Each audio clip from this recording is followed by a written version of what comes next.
शंख चक्र गदा पद्म धारी। हरि ओम नमो नारायण। नमस्कार नमस्कार नमस्कार। मीरा समभाव समदृष्टि की पढ़ाई व गुढ़ाई करने के पीछे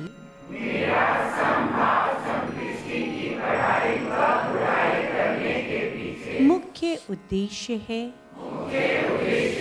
अपने यथार्थ में बने रहने हेतु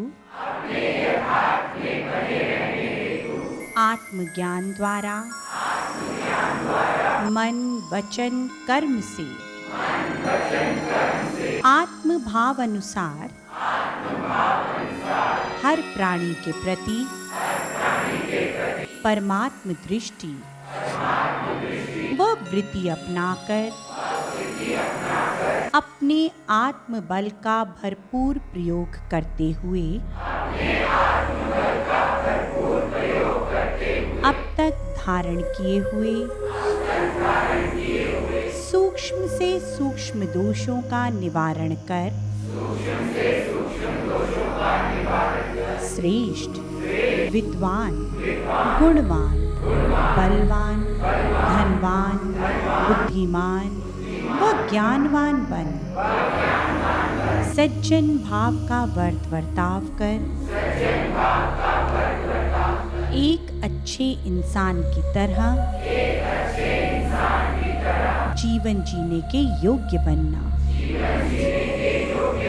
मैं जानता हूँ कि यही युक्ति ही मेरे हृदय में शांति रूपा शक्ति द्वारा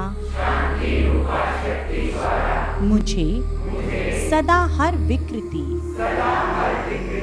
व अमंगल से रक्षित रखने का अचूक हथियार है। इस हेतु मैं अपनी इसी उद्देश्य सिद्धि के लिए सर्वव्यापक भगवान से बल बुद्धि व सुमति प्रदान करने की प्रार्थना करता हूँ।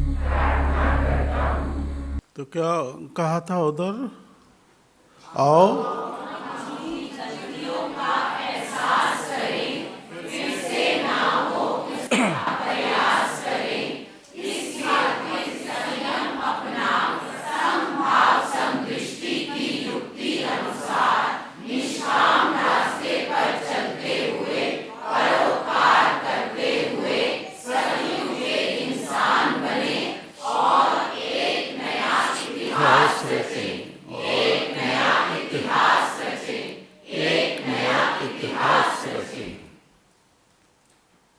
तो इसके लिए कर्म क्षेत्र में उतरते हैं ना, और कर्म समझते हैं क्या होता है, कर्म का फल क्या होता है, कर्म करना क्यों आवश्यक होता है, वो युक्ति संगत जो भी है सारी बात समझते हैं। सज्जनों, ब्रह्म व जीव के विषय में विस्तृत विश्लेषण से अभी तक हमने जाना कि जीव का मानव शरीर धारण कर जगत में आने का मुख्य उद्देश्य है संतोष धैर्य धारण कर सच्चाई धर्म के रास्ते पर निष्कामता से चलते हुए परोपकार कमाना व इस तरह अपने जीवन लक्ष्य की प्राप्ति कर परम धाम पहुँच विश्राम प्राप्त करना। समझ आ गया ना? तो इसमें सबसे महत्वपूर्ण बात जो है वो संतोष है। अगर वो धारण है तो सब ठीक है, अगर वो प्राप्त नहीं है तो फिर कुछ भी ठीक नहीं है। ये आधार है सही ढंग से करने के काबिल बनने का। क्या आधार है? और संतोष प्राप्त कैसे होता है वो आप पढ़ चुके हैं। आत्मज्ञान से जब आत्मबोध हो जाता है तो आत्मतुष्टि होती है। जब तक आत्मज्ञान से हम आत्मबोध नहीं करते उस ज्ञान का कोई लाभ नहीं है, संतोष ही नहीं प्राप्त होगा। तो जो हमारा सतयुग के इंसान बनने का और इतिहास रचने का एक संकल्प है वो पूरा नहीं हो सकता। समझ आई ना बात?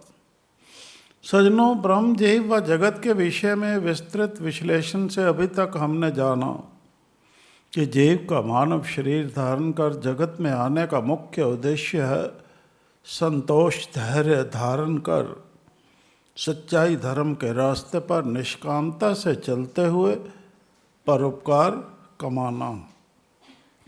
वह इस तरह अपने जीवन लक्ष्य की प्राप्ति कर परम धाम पहुँच विश्राम प्राप्त करना सत्वस्तु के कुदरती ग्रंथ के अनुसार निश्चित ही निष्काम कर्म द्वारा मानव, क्या कहा हमने? द्वारा मानव अपने जीवन के परम लक्ष्य यथा धर्म अर्थ काम मोक्ष की सिद्धि कर जीवन मुक्त हो सकता है। तभी तो सत्वस्तु के कुदरती ग्रंथ के अनुसार कहा गया है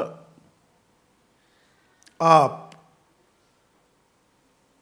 कर्म करने वाले सच्चे योगी बने।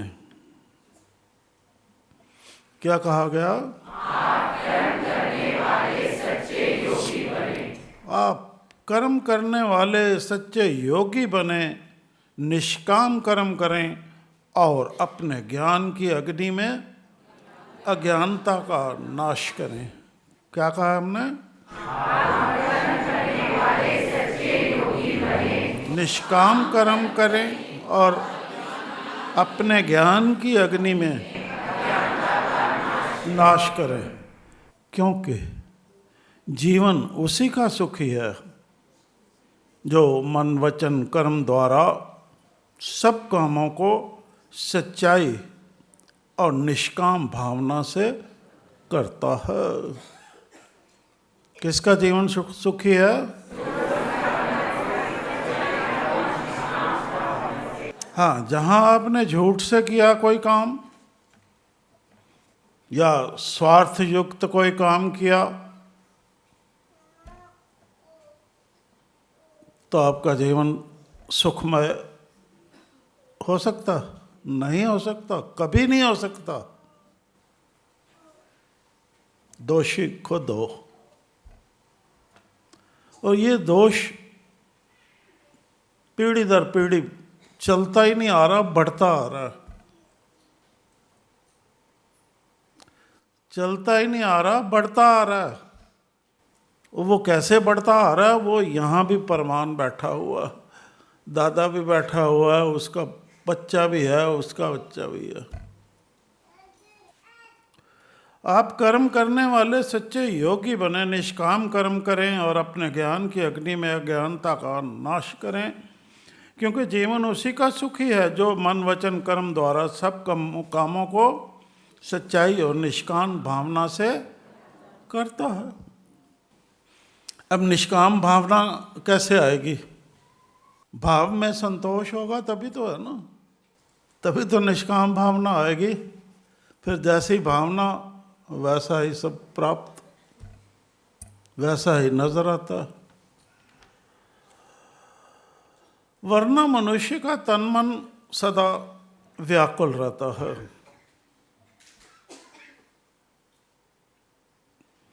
साथ ही सजनों, ये कुदरती ग्रंथ हमें यह भी संदेश दे रहा है कि संसार में सब कामों में लीन होते हुए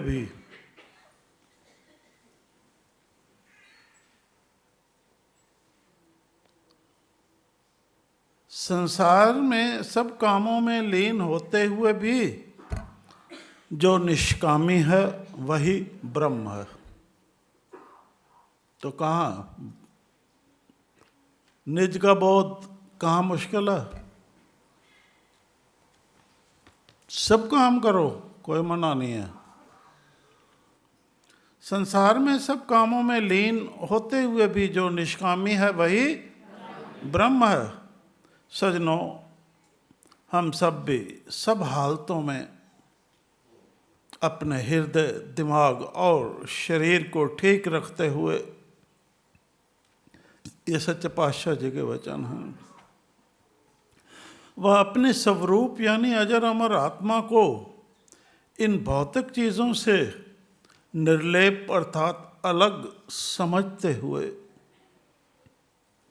ब्रह्म भाव में बने रहे, निर्वैर, निर्भय, निर्विकार, निरासक्त व निष्कलंक विचार पूर्वक न्याय संगत जीवन जीने के योग्य बने। इस हेतु आइए कर्म करने की अवधारणा को विस्तार से प्रश्न उत्तर के माध्यम से समझते हैं। वह बिल्कुल ध्यान से समझना है। अब इधर देखो, हम प्रश्न पढ़ेंगे, आप उत्तर पढ़ना। कर्म क्या है?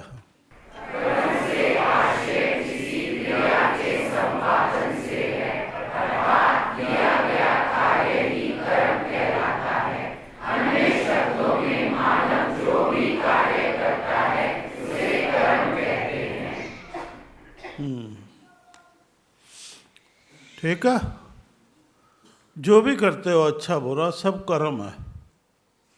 दोबारा से पढ़ना। कर्म से आशय किसी क्रिया के संपादन से है, अर्थात किया गया कार्य ही कर्म कहलाता है। अन्य शब्दों में मानव जो भी कार्य करता है उसे कर्म कहते हैं।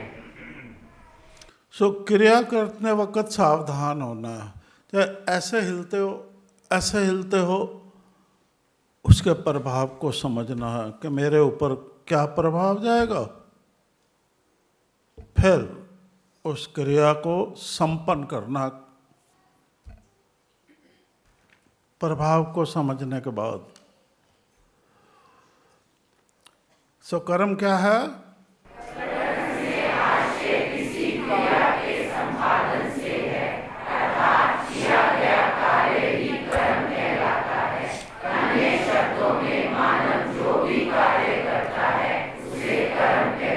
कर्म का अनिवार्य तत्व क्या है?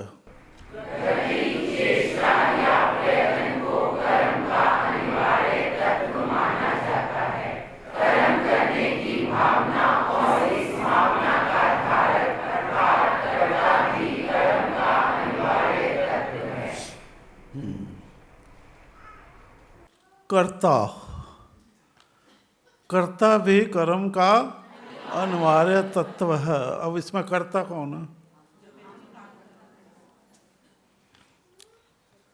सो कर्म को जीव जगत की अनिवार्य प्रक्रिया क्यों माना गया है?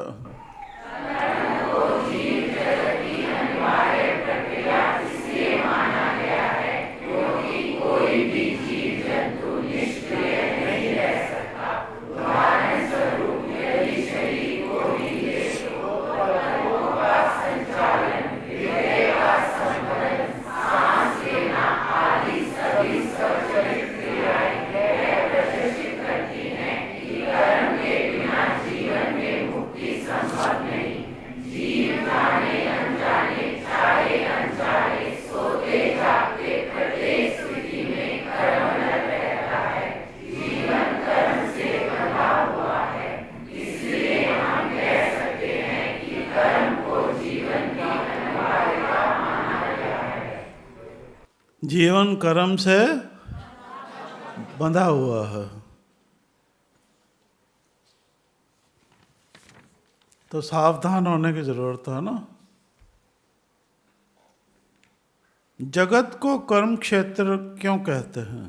क्योंकि जीव जगत में आकर ही कर्म करता है, अतः जगत को कर्म क्षेत्र कहते हैं। अब पढ़ रहे हो इसको, जहां समझ ना आए पूछ सकते हो। तो अगर स्पष्ट है, जा रहा है बुद्धि में, पकड़ रही है आपकी, तो ठीक है। जगत को कर्म क्षेत्र क्यों कहते हैं?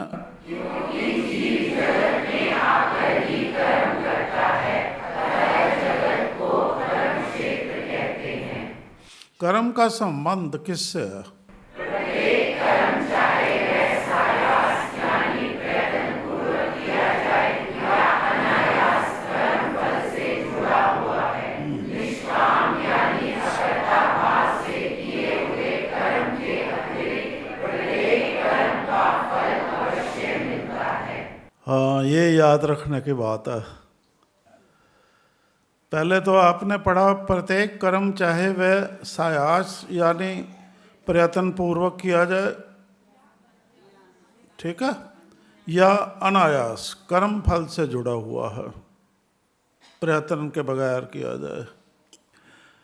तो निष्काम यानी अकर्ता भाव से किया हुआ कर्म के अतिरिक्त कर्म का फल अवश्य मिलता है। तो हमने इसमें से क्या क्या ज्ञान प्राप्त किया कि हमें कैसा कर्म करना चाहिए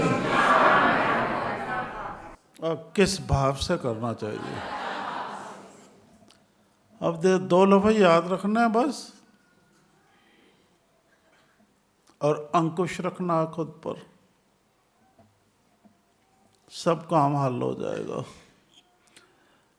कर्म करने का प्रयोजन क्या है, क्यों करते हैं? कर्म के संदर्भ में विविध दृष्टि से विचार करने पर स्पष्ट होता है कि कर्म का स्वरूप भले ही भिन्न हो, किंतु उनका प्रयोजन जीवन को सुख शांतिमय बनाना है। शुभ अशुभ, कुकर्म सुकर्म, वैध अवैध आदि सभी रूप जीवन में सुख विधान की दृष्टि से ही विवेचित हुए हैं। कर्म जीवन की अनिवार्य स्थिति है, जो फल की दृष्टि से जन्म जन्मांतर तक प्रभावशाली रहती है। इसलिए वर्तमान जीवन और भावी जन्मों में कल्याण की प्राप्ति के लिए किए गए मनुष्य के संयुक्त सत्प्रयत्नों को कर्म की संज्ञा दी जाती है। क्या प्रयोजन है कर्म करने का? जीवन को सुख शांतिमय बनाना। अब इस प्रयोजन से हम कहीं भटकते तो नहीं, ये ध्यान रखना है। हमारे जीवन में दुख आ जाता हो,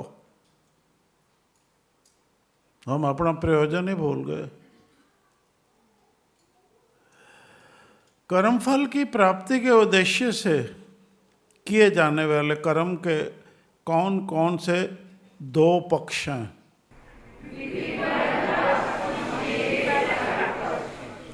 विधि पर पक्ष और निषेध पर पक्ष।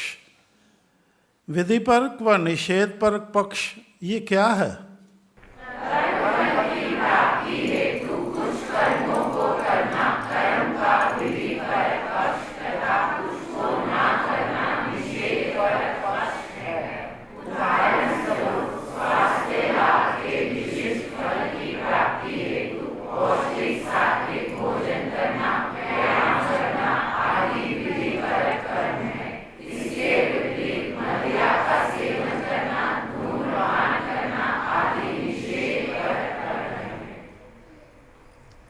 इसको दोबारा पढ़ो जरा, अपने आप को समझते हुए। आप कौन सा विधि परक पे हो, निषेध परक पे हो? पढ़ो।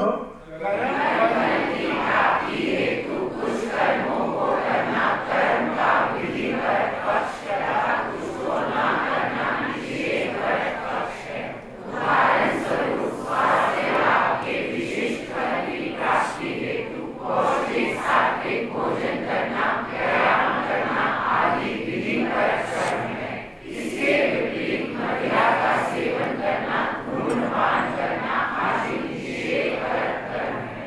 ये स्कूलों और कॉलेजों में पढ़ाना चाहिए। तो ये बच्चे अपना रास्ते पे ठीक पे चलें जीवन का जो मनुष्यता अनुसार। कर्म के इन दोनों विधिपरक व निषेधपरक पक्ष के लिए अनिवार्य तत्व क्या है?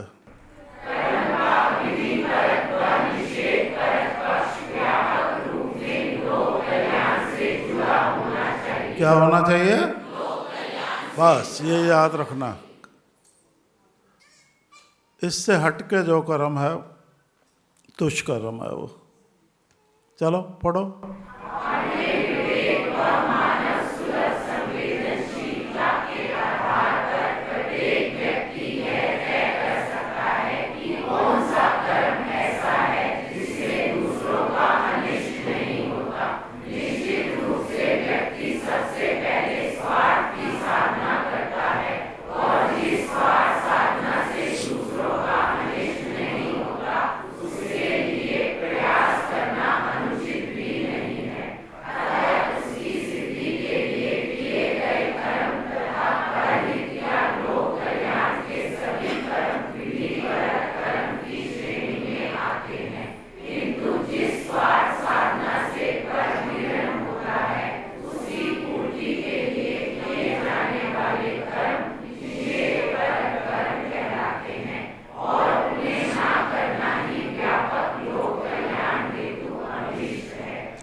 जहाँ भी स्वार्थ सिद्धि के लिए कोई काम हम करते हैं उसमें निश्चित रूप से कोई दूसरा पीड़ित होता ही होता है।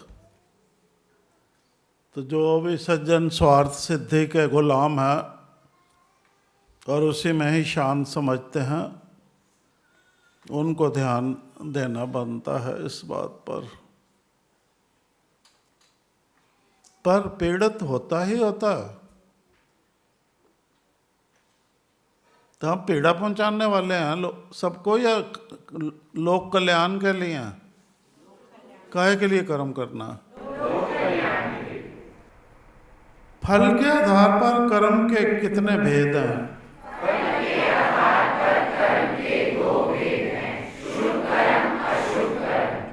शुभ कर्म क्या है? शुभ कर्म वे हैं जिनको करने पर कर्ता को शुभ फल मिलता है। परोपकार शुभ कर्म है क्योंकि इसके किए जाने पर कर्ता को यश, आत्म शांति और सुख मिलता है तथा जिस पर उपकार किया जाता है उसे भी प्रसन्नता मिलती है। और अशुभ कर्म क्या है? परपीड़न अशुभ कर्म है।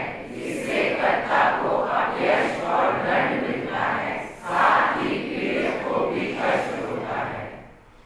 अपयश और दंड मिलता है ना अशुभ कर्म करता है।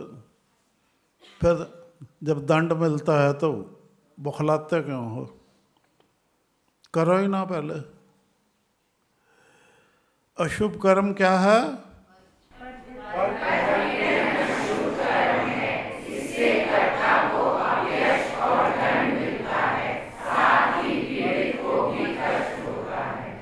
कर्म का शुभ अशुभ निर्धारण किस पर निर्भर करता है?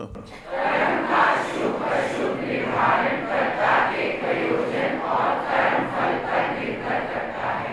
उदाहरण के लिए यदि शरीर के किसी अंग की चीर-फाड़ चिकित्सक द्वारा रोगी को लाभ पहुंचाने की दृष्टि से की जाती है तो उसका यह कर्म शुभ होगा।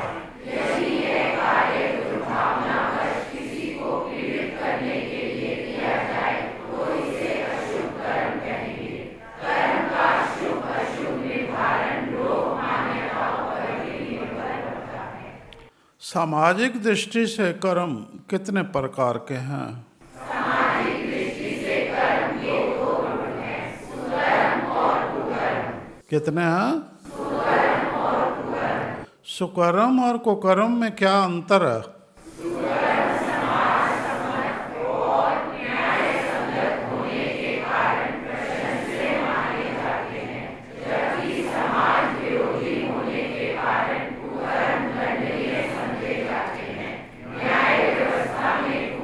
करने दंड का या फिर प्रशंसनीय। अब वो हम पे निर्भर करता है ना कि हम दंड प्राप्त करने की तरफ बढ़ते हैं या प्रशंसा प्राप्त करने की तरफ बढ़ते हैं। धर्म के आधार पर कर्म कितने प्रकार के हैं?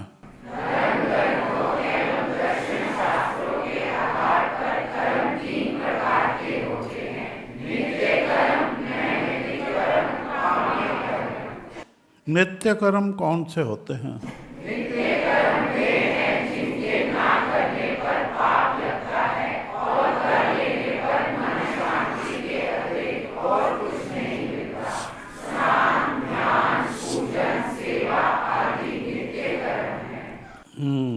क्या होता है? शांति के अतिरिक्त कुछ नहीं मिलता। अब हम जो करते हैं वो जो भी है शांति के अतिरिक्त प्राप्त करने के लिए करते हैं,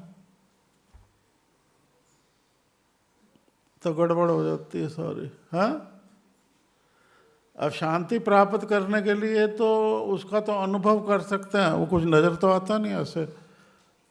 वो ये प्लेट है तो प्लेट तो नज़र आ रही है आपको, वो तो अनुभव होती है। और शांति स्थिरता प्रदान करती है इंसान को। शांति इंसान को विवेकशील बनाती है।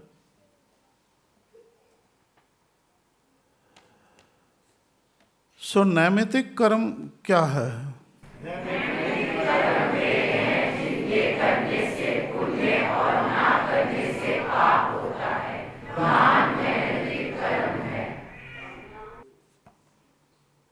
जिनके करने से पुण्य और ना करने से पाप होता है। ठीक है। काम्य कर्म क्या है?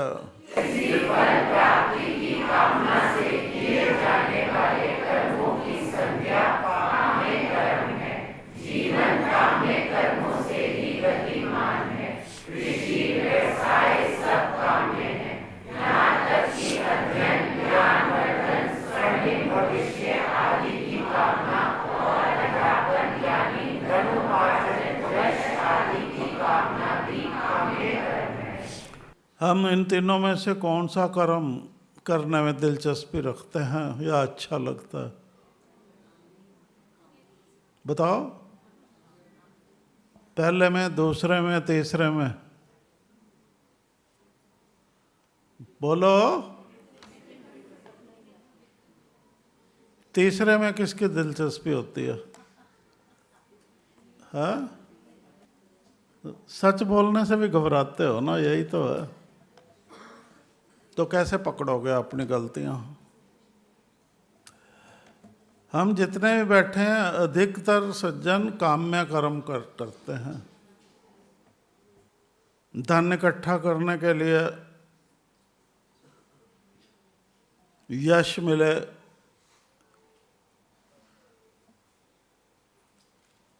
और जहाँ इस पे चोट लगती है वहाँ अपमानित होकर खुराफात करते हैं। यही है जो खा जाता है इंसान को।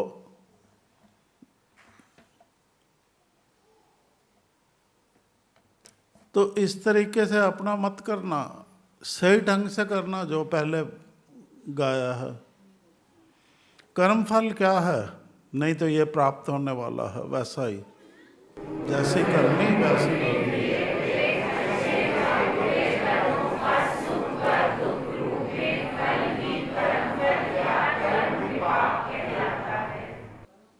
अब कर्म फल के आधार पर कर्म के कितने प्रकार हैं?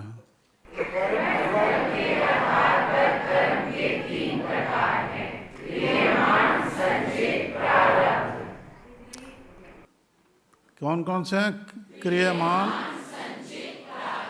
प्रारब्ध। क्रियमान कर्म का मानव जीवन में क्या महत्व है? क्रियमान वर्तमान में किए जाने वाले वे कर्म हैं जिनका फल साथ ही भोगा जा रहा है। वर्तमान में किए जाने वाले इन क्रियमान कर्मों को ही मनुष्य सकाम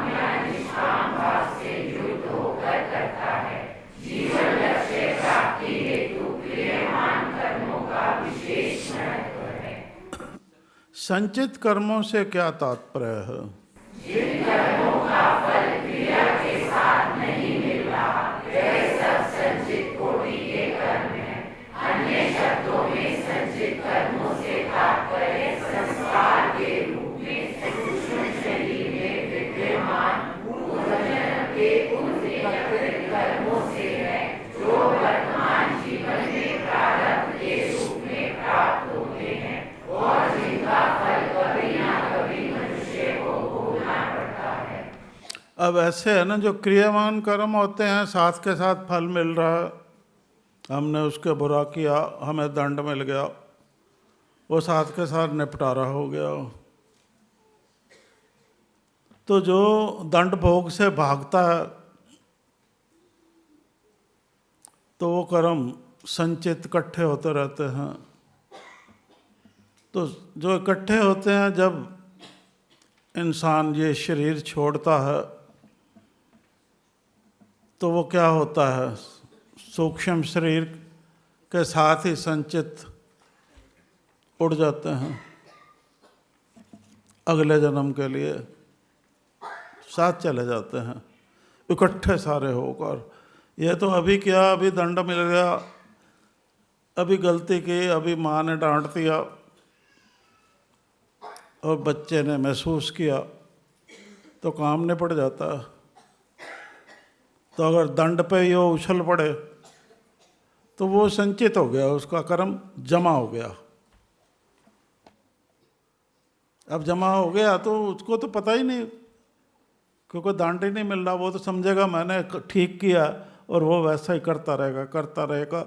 और उसके जो बुजुर्ग हैं वो भी देखते रहेंगे, भाई कोई कर्म किया होता तो इसको दंड मिलता, भाई इसका मतलब ये ठीक कर रहा है, वो भी भुलेखे में आ जाते हैं।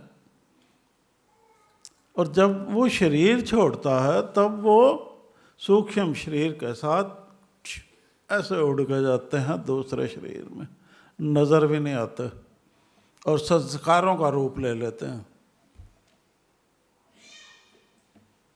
तो जन्म से ही बिगड़ गया वो अगले जन्म में। और तो अपने लिए इस जीवन में कष्ट या दंड ना भोग कर बचाव करके झूठ से छल से अपने लिए कष्ट खरीद लिया। अब तब तो ना वो भाई होंगे, ना बंधु होंगे, ना माँ होगी, ना बाप होगा बचाने वाला। अगले जन्म में तो और आ जाएंगे, कोई सुरक्षा देने वाला नहीं होगा। तो बड़ी कठिन अवस्था हो जाती है, जो हम सज्जनों की भी हुई है। तो अब वही जो जाते हैं सूक्ष्म शरीर के साथ, वही प्रारब्ध बन जाती है अगले जन्म की किस्मत। तो अगर अभी भोग लिए जाएं तो किस्मत कैसे बनेगी फिर? वो किस्मत बना के ले जाता है साथ, जे वही किस्मत होती है प्रारब्ध जो ले जाता है। तो उसमें दोषी हम भी होते हैं, हम उसकी सहायता करते हैं अगले जन्म की उसके प्रारब्ध देने में। सो प्रारब्ध क्या है समझो जरा। संचित कर्मों का फल जीव वर्तमान में भोग रहा है, वे उसके प्रारब्ध कर्म हैं। अर्थात वे संचित कर्म जिसका फल भोग आरंभ हो चुका हो, प्रारब्ध कहलाता है। इस संदर्भ में सद्वस्तु का कुदरती ग्रंथ कह रहा है। क्या कह रहा है बोलो?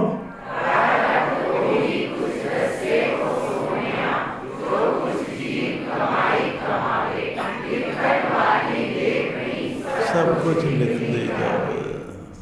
समझ आई बात? समझ आ रहा है ना सबको?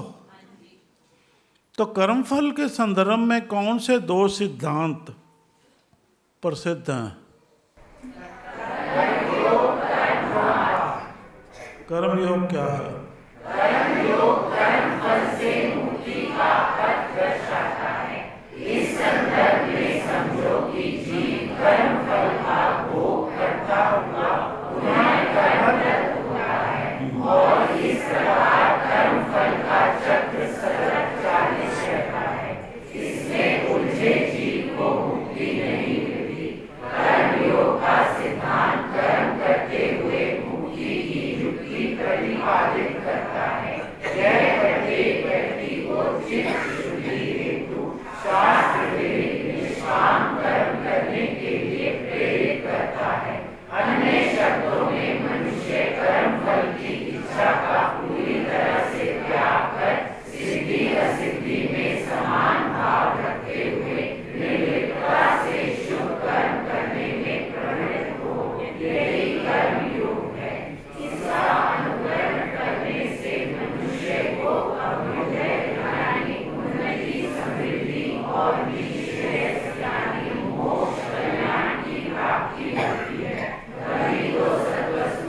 तो इससे क्या होता है, कर्म योगी बनना आवश्यक है ना। अगर हम नहीं बनते तो जो हमारे संचित कर्म है वो सूक्ष्म शरीर के साथ गए। अब जो भी हमें जन्म जैसे अब मिला हुआ, हम उन कर्मों का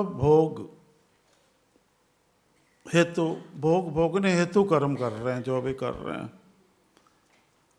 अपने लिए कुछ नहीं कर पा रहे, हम उन कर्मों के अधिकृत हैं, उनका भोग रहे हैं। जो भी कर रहे हैं बेमैना जीवन, व्यर्थ, अपने लिए कुछ नहीं कर रहे। एक कदम भी हम अपने घर की ओर नहीं बढ़ सकते, क्योंकि हम गुलामी का जीवन जी रहे हैं। जो पाप कर्म हमने संचित करके साथ लाए थे, उनके गुलाम बनकर भोग रहे हैं, और कुछ कर ही नहीं सकते। अब जैसे बीजा हुआ वैसा ही कर रहे हैं। तो ये बड़ा गहराई से समझने की बात है। नादानी जो करते हैं हम, अरे गलती हो गई उसको फट स्वीकारो। हो गई तो क्या हो जाती है, उसको फट स्वीकारो। और इस गुलामी के जीवन से, जो कर्मों का गुलाम होकर जीना और केवल वही कर पाना जो आदेश हो,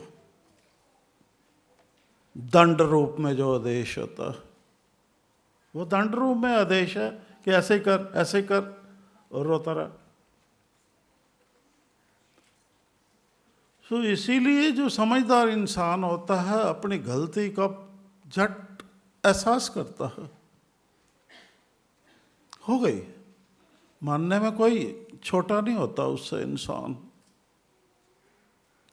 तो ये पालना में शिक्षा देने की बात होती है, ढालने की बात होती है बच्चों को। और ऐसी पालना में दंड व्यवस्था नहीं होती।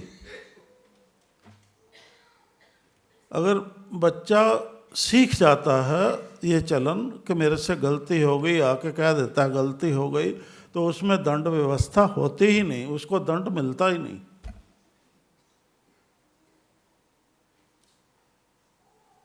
तो कितना सुंदर जीवन जीने का तरीका है।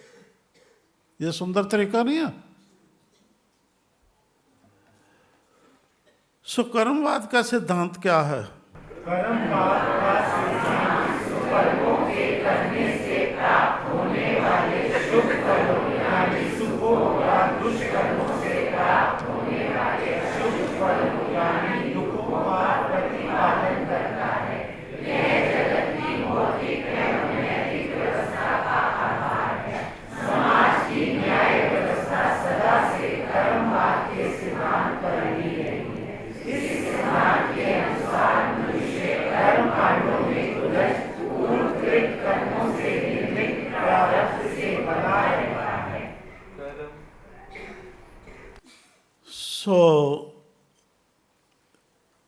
और जैसे बोर्डों में लिखा हुआ है, पहले संसारिक अनरस होता है, फिर परमार्थ का शास्त्रों का अनरस पड़ जाता है। संसारिक अनरस होता है तो कर्म वैसे ही होते हैं। अब शास्त्र का पड़ जाता है तो अच्छे कर्म करता है इंसान, पर वो भी कर्म बंधन में बंध रहा है, अच्छे कर्म करने वाला भी, वो भी बंध रहा है, क्योंकि वो भी किसी इच्छा से करता है, यश प्राप्ति के लिए करता है, आदर सत्कार के लिए करता है। वो तो और ज्यादा बंधनवान हो जाता है।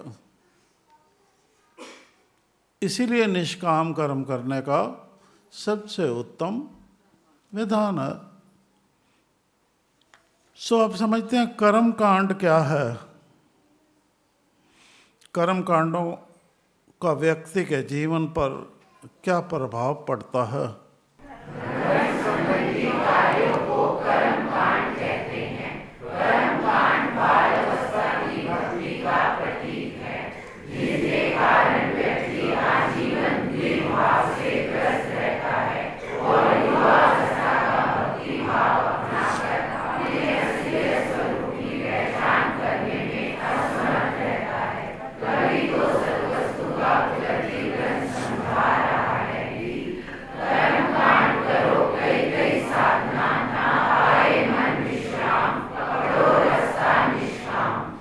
कर्म कांडों से विश्राम प्राप्त होता नहीं, तो विश्राम किस रास्ते से? हाँ, तो ये तो याद रख सकते हैं कि नहीं? जब भटकने लगे तो सावधान हो। तो कर्म बंधन क्या है?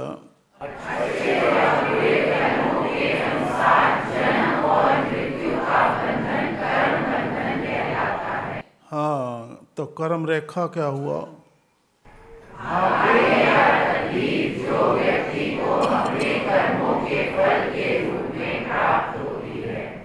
कर्मों के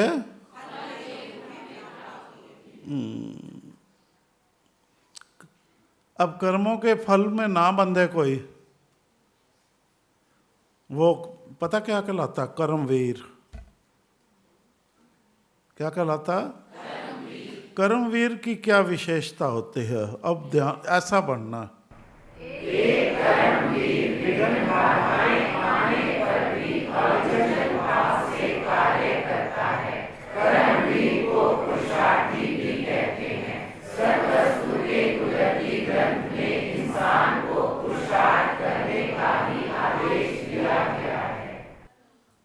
यही आदेश मिला, तो हमें कहना मानना नहीं चाहिए। अब कर्म का चरित्र से क्या संबंध है हमारे?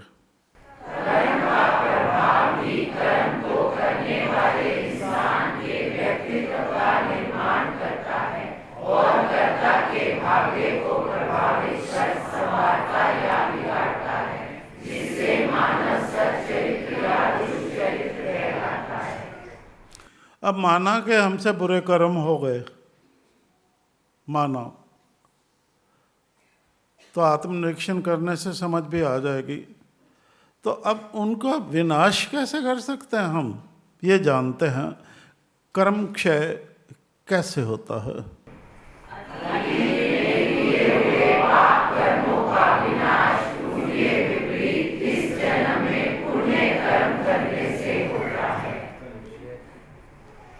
तो ये तरीका,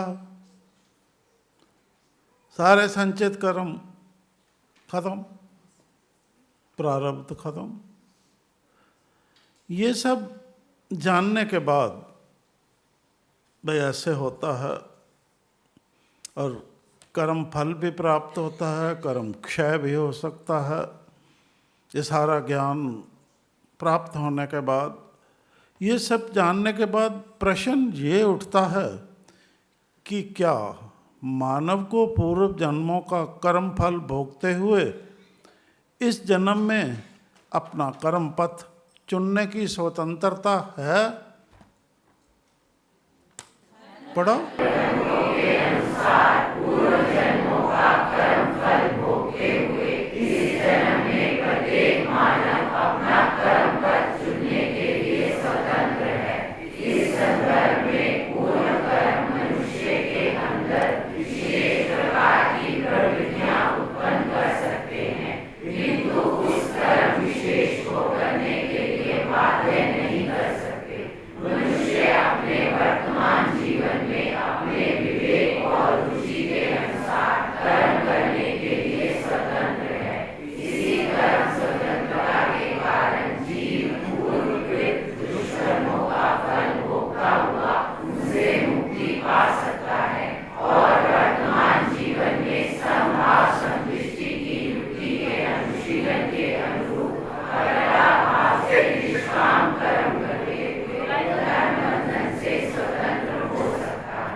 ये स्वतंत्रता मनुष्य को किसने दी? कर्म पथ चुनने की अपना ईश्वर ने, ईश्वर ने दी स्वतंत्रता। और निष्काम पथ का रास्ता बता दिया, दूसरों को प्रताड़न करने का उसका नुकसान बता दिया। सब कुछ बताते हुए अब कहा कि अब अपना कर्म पथ चुन ले, ये पसंद है या ये पसंद है? किसने दी? ईश्वर ने।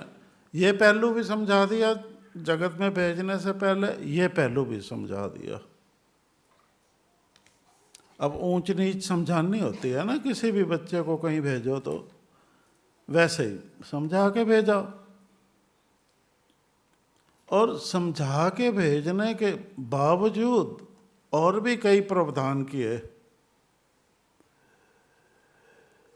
अब क्या वो स्वतंत्रता हम सर्वहित के लिए इस्तेमाल करते हैं,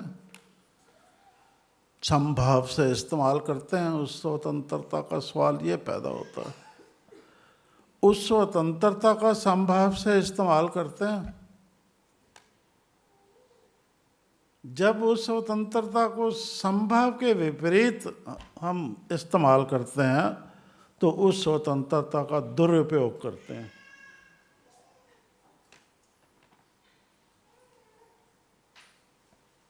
तो वो छीनना बनता है उस स्वतंत्रता को, है ना? अब जब हम दुरुपयोग करते हैं तो हम अपने बच्चों को लालन पालन में भी वैसा ही बनाते हैं। ना उनको स्वतंत्र से विकसित होने देते हैं, ना जीने देते हैं, ना कुछ करने देते हैं। वही पाठ पढ़ाते हैं कि नहीं ऐसे करना, ऐसे करना, ऐसे करना। अरे या तो वो दोनों पहलू उसको समझाओ आत्मज्ञान के अनुसार, जैसे ईश्वर समझाते हैं, फिर उसको स्वतंत्र छोड़ो पथ पे और नज़र रखो ऊपर। अगर ज़रूरत पड़े तो ऐसी क्लास लो उनकी। सो निष्काम कर्म करते हुए कर्म बंधन से स्वतंत्र हो सकता है, स्वतंत्र अपने रास्ते पर बना रह सकता है। कर्ता और कर्ता भाव में क्या अंतर है और इसका मानव जीवन पर क्या प्रभाव पड़ता है?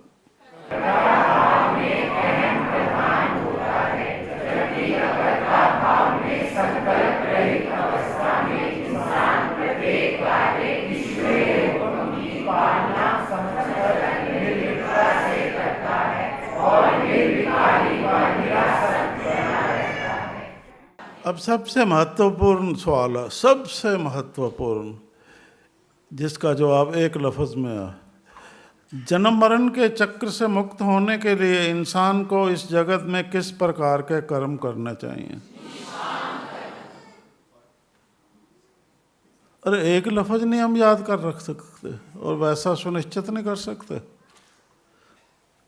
इतना लंबी भक्तियां करने की क्या जरूरत है? जब तब संयम, निर्लेप, उससे निर्लेप होकर जब तब संयम से ये बस केवल निष्काम कर्म करो तो आप जन्म मरण से मुक्त हो। पोथी पढ़ने की जरूरत नहीं बड़ी बड़ी।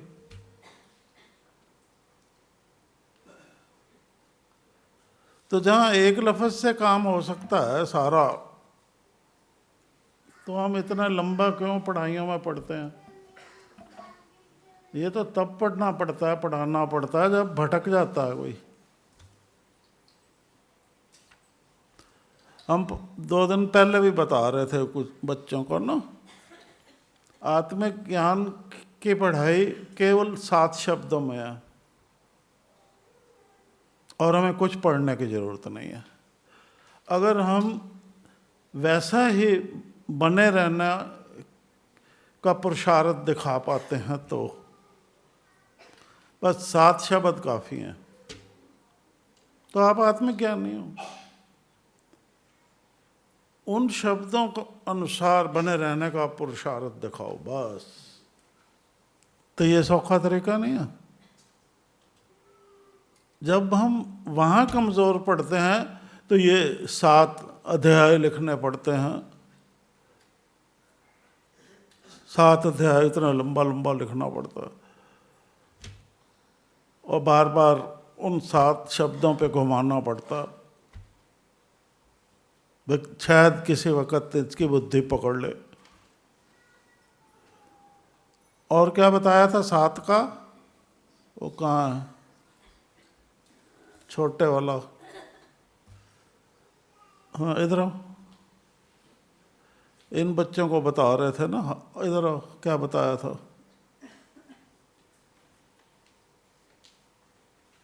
हाँ बताओ ना, 7 का क्या बताया था? जी पहले जी आपने बताया था कि 7 शब्द होते हैं, हाँ। उनको धारण करना होता है जी। अगर हम उनको नहीं समझ पाते तो उसके आगे 7 अध्याय और हमने बनाते हैं, उनको समझना होता है। अगर वो भी नहीं कर पाते तो हम 7 जो ग्रंथ होते हैं, 7 ग्रंथ को हमने फिर पढ़ना होता है पूरा का पूरा। तो वो भी नहीं हो पाते तो फिर आगे भी चलता रहता है, काफ़ी दुनियावी चीज़ें जो होती हैं वो सारी आपको समझनी पड़ती है। तो काम अगर आप पहली 7 शब्द में समझ जाते हैं तो आपको आगे का काम नहीं करना पड़ता।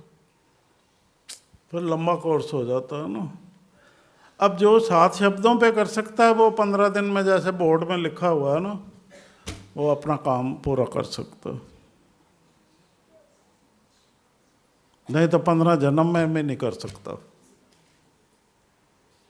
सो आपने क्या सोचा फिर? अच्छा बच्चा बनना है या?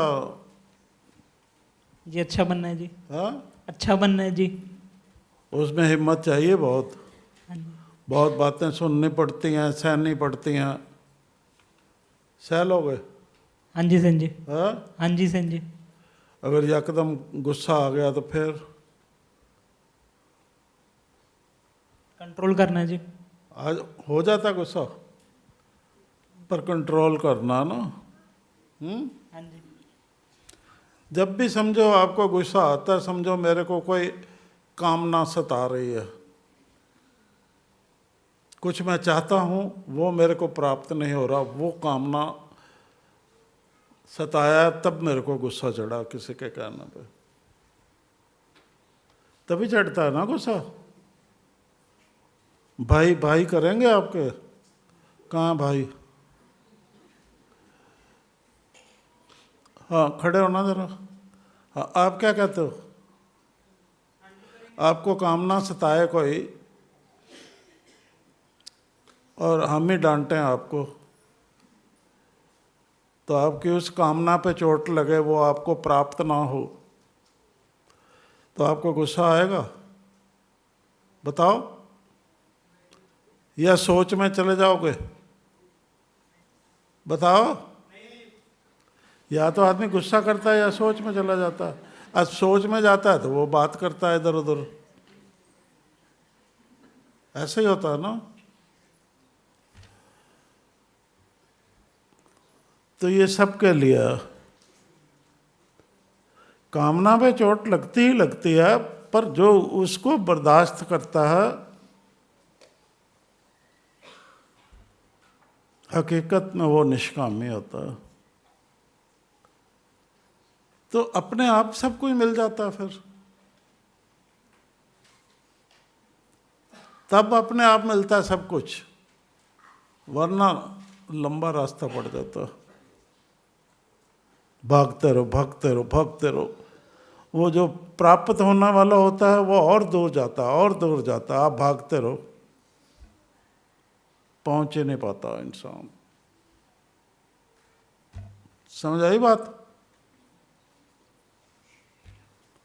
चलो बैठो। अब क्या है, कितना लफ्ज़ याद रखने हैं? एक निष्काम।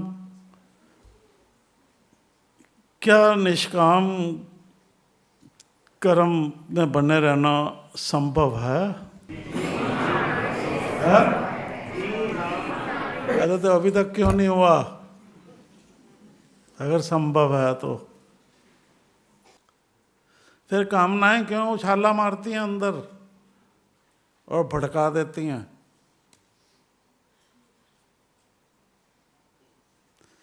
नींद भी उड़ा देते हैं इंसान के, और परिवार की शांति भी उड़ा देती हैं।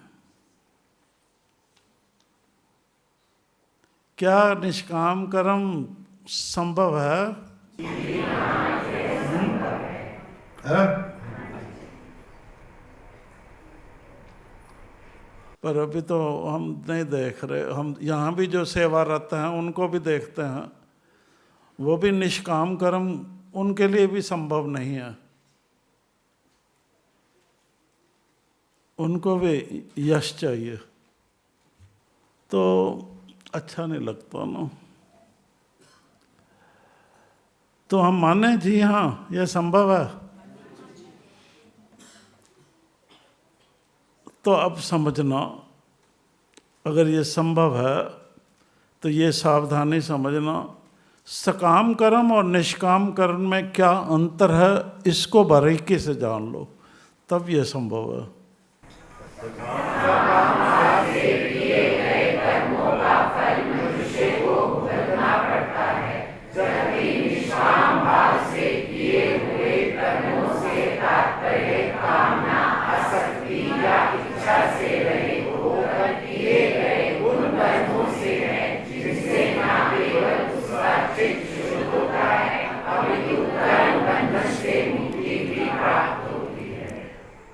ये आखिरी क्वेश्चन एक बार दोबारा पढ़ लो।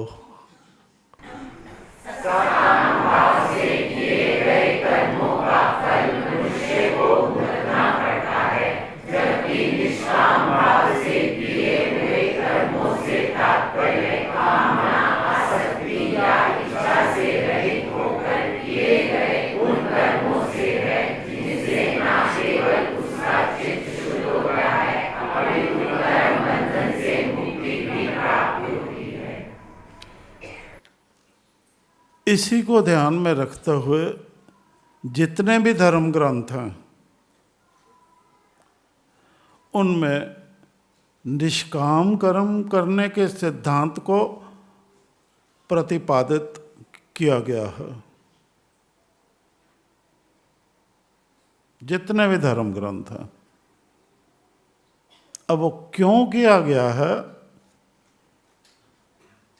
ध्यान से सुनो, याद रखो कि फल इच्छा इंसान के अंदर लोभ, लालसा व आशा तृष्णा जागृत कर उसे स्वार्थी व विषयों का भोगी बना जन्म मरण के चक्र में फंसने का अधिकारी बनाती है। ऐसा स्वार्थी फिर यथार्थ को देख समझ नहीं पाता और स्वार्थ पूर्ति हेतु मानवता के विपरीत कुछ भी अनुचित कर्म करता जाता है। इस तरह कर्म करता हुआ वह धीरे धीरे कर्म फल की प्राप्ति के प्रति अत्यधिक लालायत हो जाता है। इतना लालायत हो जाता है कि मैं ऐसे ऐसे करूं तब भी मेरे को कुछ प्राप्त होना चाहिए, नहीं तो करता ही नहीं।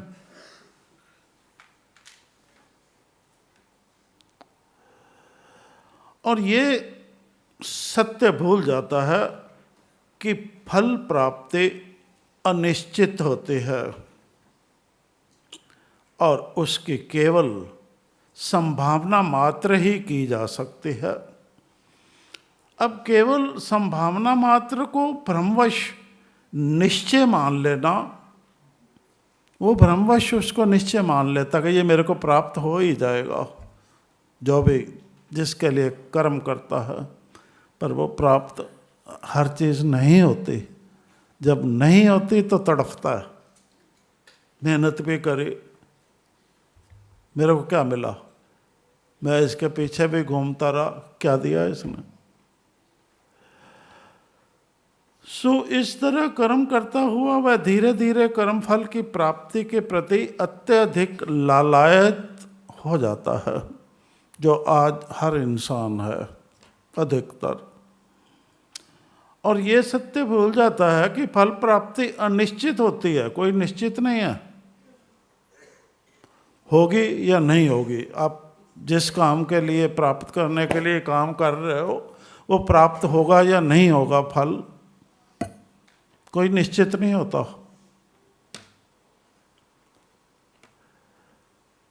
और उसकी केवल संभावना मात्र ही की जा सकती है।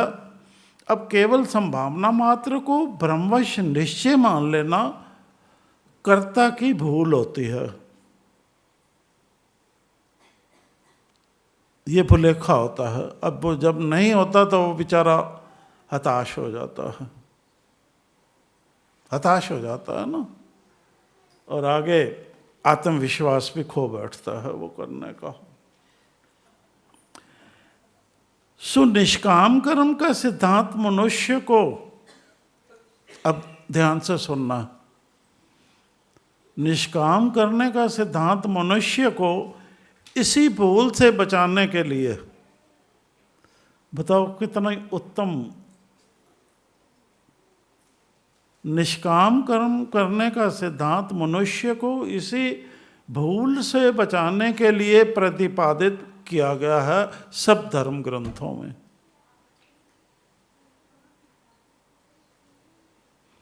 ताकि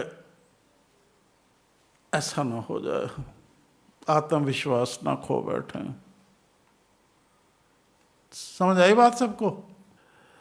इस संदर्भ में मनुष्य के लिए कर्म के अभीष्ट फल की विफलता को भी ध्यान में रखना अनिवार्य है। भाई जो भी मैं प्राप्ति के लिए कर्म कर रहा हूँ वो नहीं भी प्राप्त होता, उसको भी ध्यान में रखना होता है। भाई अगर नहीं होता तो मुझे बौखलाना नहीं, मुझे विचार करना है कि ये प्राप्त क्यों नहीं हुआ, मेरे से क्या क्या कमियां हुई, मैं कहाँ कमज़ोर पड़ा, वो विचार करना होता है। विचार करके उसको पुनः फिर से कर लेना होता है। ये तो तरीका। आशय ये है कि उसके लिए कर्म फल के प्रति अत्यधिक आग्रहवान होकर अनुचित साधनों के प्रयोग की ओर आकृष्ट ना होना भी अनिवार्य है। अब मैंने ये चाहा मुझे ये मिल जाए, अब मैंने सीधा कर्म किया, अब वो नहीं मिला, अब मैं अनुचित तरीकों से उसको करने लग गया।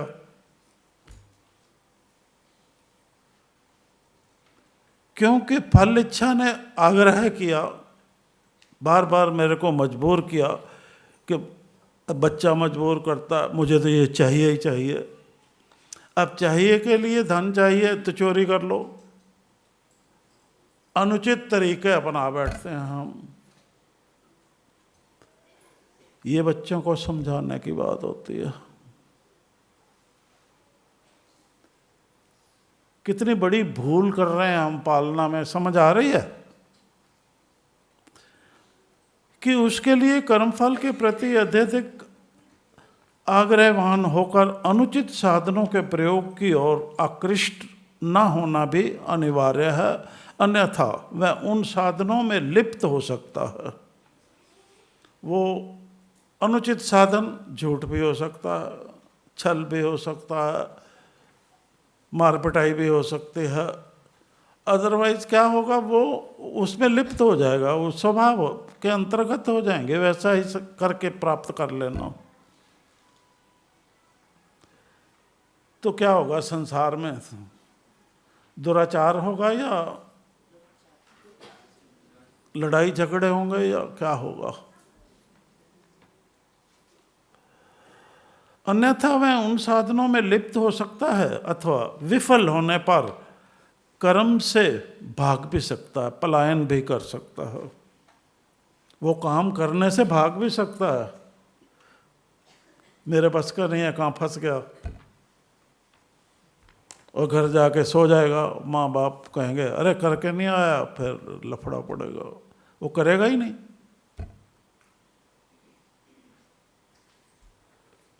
तो कितना गलत चलन में वो जा फंसा हमारी वजह से। सो इसलिए निष्काम कर्म की अवधारणा इन सब अवांछित स्थितियों का परिहार करती है।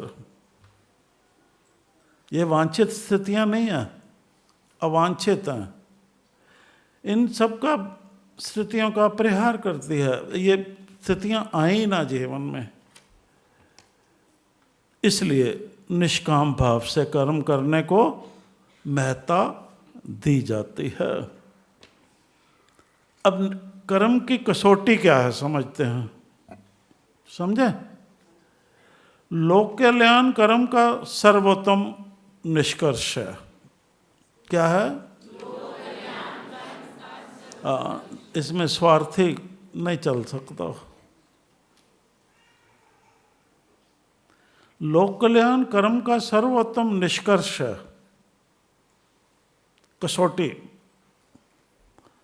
अपने कर्म की कसौटी अपने आप माप लेना उसको।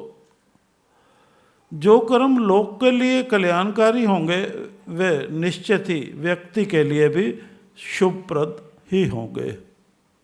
जो काम हम करते हैं लोगों का कल्याण है तो हमारे लिए भी शुभ होंगे ही होंगे। अतः कर्म की कसौटी लोक कल्याण को ही मानना चाहिए। याद रखो, जिन कर्मों के निष्पादन से व्यक्ति और लोक का सच्चा हित साधन संभव नहीं, वह क्रिया फल की दृष्टि से भले ही कर्म कहलाएं, किंतु करणीय ना होने से कर्म कहे जाने के योग्य नहीं हो सकते। वो या अधर्म होगा या कुकर्म होगा। अब हम बताने लगे हैं कि कर्म, आखिरी सवाल बताने लगे हैं, कर्म करने का महत्व क्या है? बताओ, बता सकते हो महत्व क्या है? बताते हैं, कर्म करने का महत्व है क्या? जो कर्म क्षेत्र में आकर इंसान कर्म करता है उसका क्या महत्व है? वाय कर्म जीवन का मूल मंत्र है। जीव जन्म से लेकर मृत्यु तक कर्म में व्यस्त रहता है। वास्तव में जीवन की सफलता और सार्थकता निष्काम कर्म करने से ही प्राप्त होती है। ऐसा कर्मठ लोक परलोक में यशस्वी होता है, जबकि कर्महीन की कीर्ति, सुख और शांति सब नष्ट हो जाते हैं। स्पष्ट है कि मन लगाकर कर्मरत रहने से ही कर्म में कौशल उत्पन्न होता है। अब एक काम को करो बार बार, आप कुशल हो जाओगे। यही कौशल कर्मफल के माधुर्य का आधार बनता है तो और जीवन प्रयोजन को सफल बनाता है। इतिहास में भी उन्हीं का नाम स्वर्ण अक्षरों में अंकित है जिन्होंने निष्काम कर्म करने के महत्व को समझा है और इस प्रयोजन के निमित्त परोपकार प्रवृत्ति से आजीवन कर्मरत रहे हैं। सारे युग पुरुष। इस प्रकार कर्मण्य जीवन की ही सच्चा जीवन है, खाली बैठना नहीं। अब अंत पे सजनों सारता ये जान लो कि किसी भी मनुष्य के व्यक्तित्व की वास्तविक ऊर्जा अब कहाँ से ताकत आती है कर्म करने की? व्यक्तित्व की वास्तविक ऊर्जा उसकी प्राण शक्ति में ही निहित है। कर्म करने की शक्ति वहीं पर है, निहित है। अतः व्यक्तित्व की अस्तित्व और उसका उत्तर उदात्तीकरण यानी विशाल हृदयता कर्म से ही संभव है। कहा जाता है कि खाली दिमाग, सुना हुआ, शैतान का घर होता है। और जब हमारा भी खाली होता है ना तो हम भी शैतान नहीं करते हैं। आप तो नहीं करते सारे, आप तो समझदार हो, नहीं करते ना? क्या करते हो? खाली दिमाग होता है तो हम तो मान लेते हैं गलती, आप क्यों नहीं मानते? इतनी मैं, यही मैं है, इसी को अहंकार कहते हैं। कहा जाता है कि खाली दिमाग शैतान का घर होता है, तभी तो निष्क्रिय व्यक्ति आसुरी प्रवृत्तियों का शिकार होकर अपना नाश कर बैठता है। तभी वो प्रोग्राम रखा, आओ बढ़े बुढ़ापे से जवानी की ओर, ताकि चारपाई पे लेटे हुए बढ़ना ना। यही नहीं, बड़ी से बड़ी उपलब्धियां भी कर्महीनता की अग्नि में जलकर समाप्त हो जाती हैं। आपने बहुत इकट्ठा कर लिया, फिर खाली बैठ गए, तो वो क्या कर्महीनता की अग्नि में जलकर समाप्त हो जाएंगी। आपने इतना ज्ञान प्राप्त कर लिया, अब उसको इस्तेमाल ही नहीं कर रहे, वो समाप्त हो जाएगा, कर्महीनता की अग्नि में जलकर समाप्त हो जाएगा। अतः निश्चित ही कि निष्काम कर्म का परित्याग सुख आनंद का परित्याग है। जो निष्काम कर्म छोड़ता है, हटके करता है, वो अपने सुख और आनंद का परित्याग खुद छोड़ रहा है कि ईश्वर मुझे सुख नहीं चाहिए, आनंद नहीं चाहिए, खुद ही दुख मांग रहा है। तो मांगोगे और कर्म करके? ये तो अच्छा लगा हमें। ये निश्चित है कि निष्काम कर्म का परित्याग सुख आनंद का परित्याग है, जीवन का परित्याग है।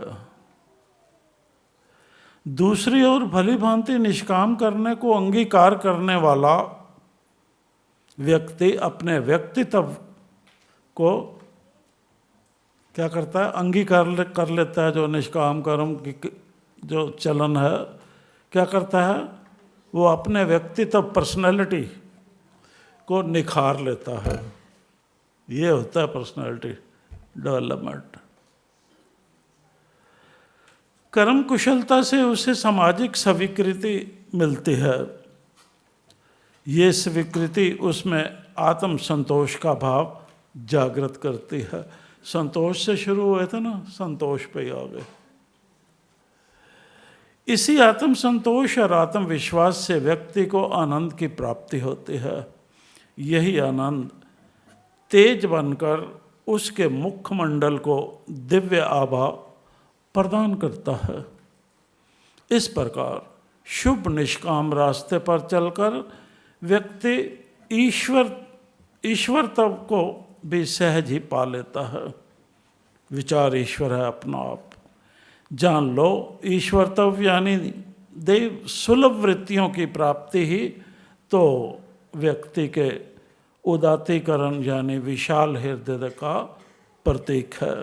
अंत में सज्जनों, इस संदर्भ में सत्वस्तु का कुदरती ग्रंथ कैसे हमें विशाल हृदय बन जीवन के परम लक्ष्य की ओर बढ़ने का संदेश दे रहा है, आओ इसे ध्यान से समझें। ठीक है, तो वो संदेश दे रहा है, शरीर रूपी बैटरी में राम नाम का मिसाला भरो। उन विचारों को बैटरी विच मिसाला पा तो जग दा अंधेरा हटा। ज्योति विच जोत हो जा तो अपना आप बना। पिछले जन्म मिसाला पाया, इस दुनिया ते तां तो आया। ये अच्छे कर्म करने से ही मानव चोला मिलता है। अब इस जन्म में हम बुरे कर्म करके वो सारी मेहनत पिछले जन्म की भी बेकार कर दी। पिछले जन्म मिसाला पाया, इस दुनिया ते तां तू आया। हुण तो ऐसा कर्म कमा, बैटरी विच मिसाला पा। हुण तो ऐसा कर्म कमावी, अपना जन्म तू सफल बनावी। महावीर जी दा नाम धिया, बैटरी विच मिसाला पा। सत शास्त्र दे रस्ते जावी, तू पिछे कदम ना हटावी। हुण अगे कदम बढ़ा, बैटरी विच मिसाला पा। तू श्वास श्वास नाम ध्याई, समुद्रों पार हो जावी। तू जग विच रोशनी बढ़ा, बैटरी विच मिसाला पा। बलधारी जी ये फरमाया, दासी ने तुहानू आख सुनाया, ब्रह्म नाल ब्रह्म हो जाओ। तू ब्रह्म नाल ब्रह्म हो जाओ। फिर वो ध्वनि कहते हैं, बोलो, हे बली है बली है बली है बली, एक तुम एक हे बली।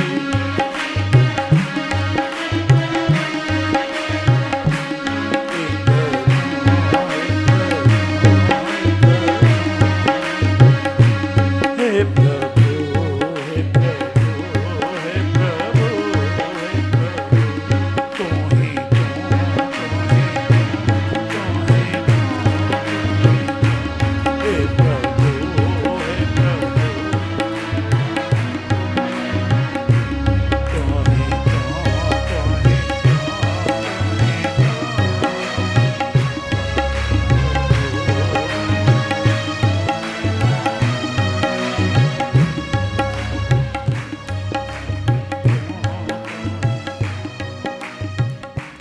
अब एक बार सुना दो जहाँ से शुरू हुए थे। पिछली गलतियों का एहसास करें,